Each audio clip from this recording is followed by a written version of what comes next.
Hi, thanks for joining. I'll share what I liked and disliked about the Infinix Hot 50 Pro after testing it. If you're considering buying it, don't do so without watching this video.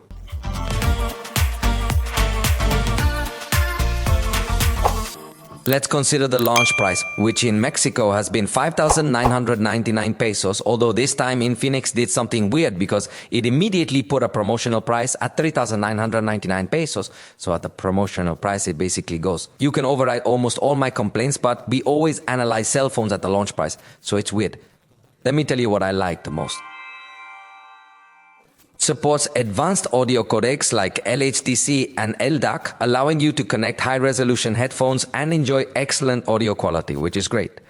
Nighttime selfies are surprisingly high quality. Note that this device has front flash. While it doesn't make a huge difference, the night photos with the front camera are still pretty good. Additionally, the nighttime photography using the rear camera has pleasantly surprised me, especially considering the price range it competes in. The quality of the portrait photos is also quite good, and both the primary camera and the selfie camera can record in 2K resolution, something that no other cell phone that is not of this brand is going to allow you.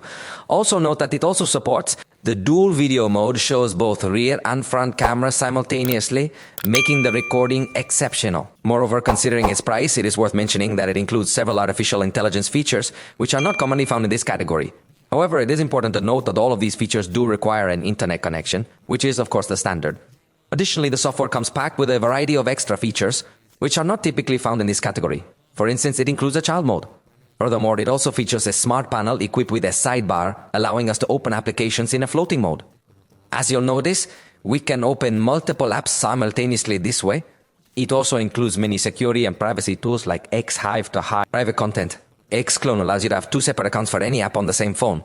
It includes features like app locking and even an anti-spy filter that darkens all other elements on your screen, letting you only see what you want. This way, if there are any nosy people sitting next to you, they won't be able to see what's on your screen easily. In fact, it also offers us fingerprint reader integrated into the screen, something that for the price is very good.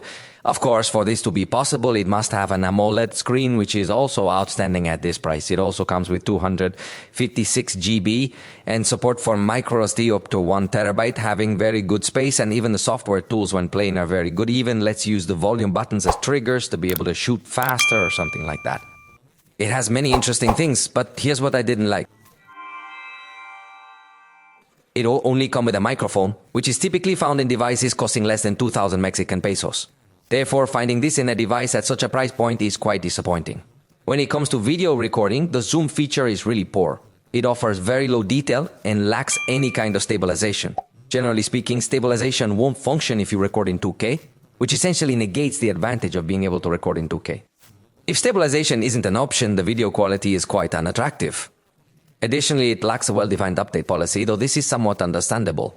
However, manufacturers such as Samsung and others are increasingly prioritizing updates. Unfortunately, the battery performance fell short of our expectation. Moreover, it doesn't include 5 grams, which is something we could expect given the launch price, even though we might overlook this at the promotional price. If you enjoy an integrated ecosystem, this device might not suit you, as it doesn't offer much. Other phones come with apps to connect to Windows, tablets, and watches, but here the experience is more basic. You could configure your own ecosystem using third-party apps, but it will take more effort. At the launch price, the performance it offers us is really surprising, although at a promotional price it makes more sense. However, you will definitely notice that it tends to heat up quite a bit, and it features the Helio G processor, which is frequently used by this manufacturer. This is why I mentioned that while we can accept it at the promotional price, having this processor at the launch price is not favorable. Generally, Infinix and Tecno, which are sister brands, usually make this strategy of investing a lot in other aspects and cut a lot in the processor. So it will be essential for you to see how important the processor is for you. But if you already bought it, let me know your opinion in the comments. Remember that there are people who will be interested in buying this cell phone and also want to read your opinion and your experience. We would love to hear from you about how much it cost you and your thoughts on the performance. Please do let us know.